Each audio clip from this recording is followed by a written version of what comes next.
Hello guys, today I'm going to show you how to connect Google Calendar to Slack. So first, let's open Slack in our browser and log into our account. After that, click on the More option, click on Tools, and we're going to head over to Apps on the left sidebar and search for Google Calendar.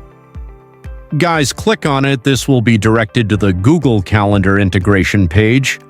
And this will be loaded, and just click on Add to Slug to connect your Google Calendar to Slug and click on Load. Allow permissions of Google Calendar to be accessed in Slug and log into your account.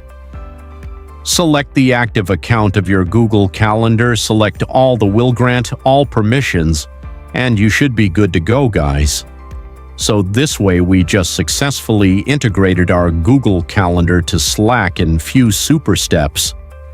And that's it, guys, your work is done. If you found this guide helpful, don't forget to like, subscribe, and leave a comment. Thanks for watching, and see you in the next video.